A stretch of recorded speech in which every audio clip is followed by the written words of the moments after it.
मराठा समाज के हित में बड़ा फैसला, मंत्रिमंडल उप समिति ने निकाला समाधान। नागपुर में हुई बैठक में महाराष्ट्र सरकार की मंत्रिमंडल उप समिति ने आज मराठा समाज की लंबे समय से चली आ रही मांगों पर सकारात्मक निर्णय लिया। यह समाधान मराठा समाज के हित, अधिकार और सामाजिक न्याय को ध्यान में रखते हुए निकाला गया है।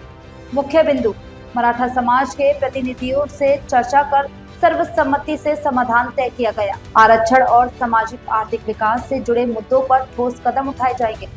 सरकार ने आश्वासन दिया है कि समाज के युवाओं और किसानों के लिए योजनाओं को प्राथमिकता दी जाएगी। मुख्यमंत्री देवेंद्र फडणवीस जी का संदेश, मराठा समाज महाराष्ट्र की शान है।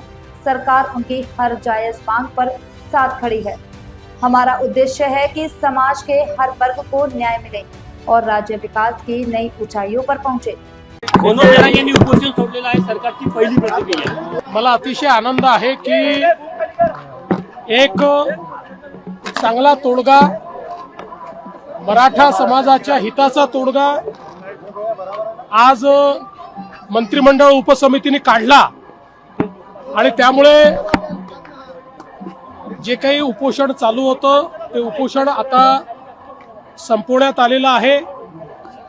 खरं म्हणजे हैदराबाद गॅझेट लागू करण्याकरता आमची सुरुवातीपासून तयारी होती, पण त्यातला महत्त्वाचा विषय असा होता की त्या ठिकाणी श्री मनोज जरांगे पाटील यांची जी मागणी होती सरसकटची, त्याच्यामध्ये कायदेशीर अडचणी होत्या। हायकोर्टाचे आणि सुप्रीम कोर्टाचे निर्णय हे बघता अशा प्रकारे सरसकट करणं शक्य नव्हतं आणि विशेषतः आपण या ठिकाणी लक्षात घेतलं पाहिजे की या संदर्भात ही वस्तुस्थिती त्यांच्या लोकांच्याही लक्षात आणून देण्यात आली। मंत्रिमंडळ उपसमितीची त्यांच्या जी काही त्यांची टीम होती त्यांनाही हे लक्षात आणून दिलं की आपल्या कायद्याप्रमाणे आणि देशाच्या संविधानाप्रमाणे आरक्षण हे समूहाला नसतं, ते व्यक्तीला मिळत असतं आणि त्या व्यक्तीने ते क्लेम करायचं असतं आणि म्हणूनच अशा प्रकारे सरसकट करता येणार नाही, ते कायद्याच्या पातळीवर टिकणार नाही। आणि त्यांनी देखील काल ती भूमिका समजून घेतली, स्वीकारली आणि त्यांनी सांगितलं जर कायद्यात सरसकट बसत नसेल तर सरसकट करू नका।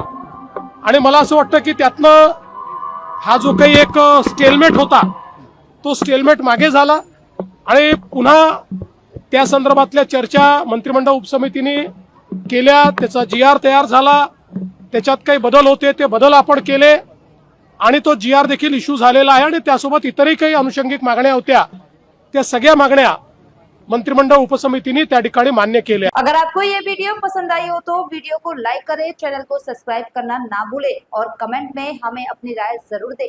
धन्यवाद।